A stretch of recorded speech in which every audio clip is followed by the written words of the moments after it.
ચાલો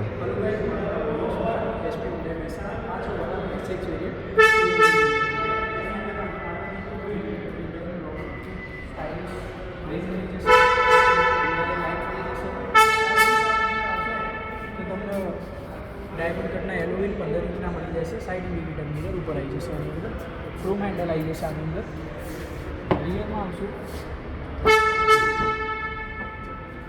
તો તમને બેસ્ટ લેગ રૂમ, હેડ રૂમ, રિયરની અંદર તમને એસી વેન્ટ ચાર્જિંગનો પોર્ટ મળી જશે.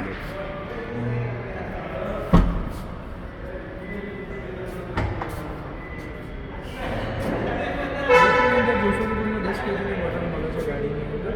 રિયરમાં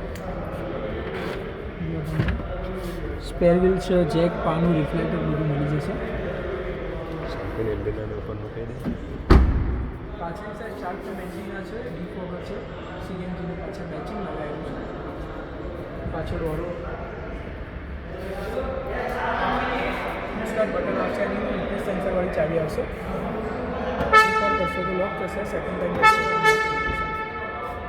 ગાડીની અંદર તમને 4x4 power window, mirror, electrically adjustable plus electrically adjustable છે. ફોલ્ડ એન્ડ ફોલ્ડનું બટન છે. સ્ટેરિંગ ટિલ્ટ છે. આની અંદર સીટ હાઇટ એડજસ્ટેબલ છે. સ્ટેરિંગ માઉન્ટેડ કંટ્રોલ છે. મ્યુઝિક સિસ્ટમ ટચસ્ક્રીનવાળું છે, જેની અંદર એપલ એન્ડ્રોઇડ બંને મોબાઈલ કનેક્ટ થઈ જશે. રિયરની અંદર એસી વેન્ટ ચાર્જિંગનું પોર્ટ બી મળી જાય છે. બેસ્ટ વસ્તુ ઇન્ડિયાની અંદર આપણે 6 એરબેગ મળી જાય છે બેઝ મોડલથી. એન્જિન બૂસ્ટરનું બટન છે. ટ્રેક્શન કંટ્રોલ છે.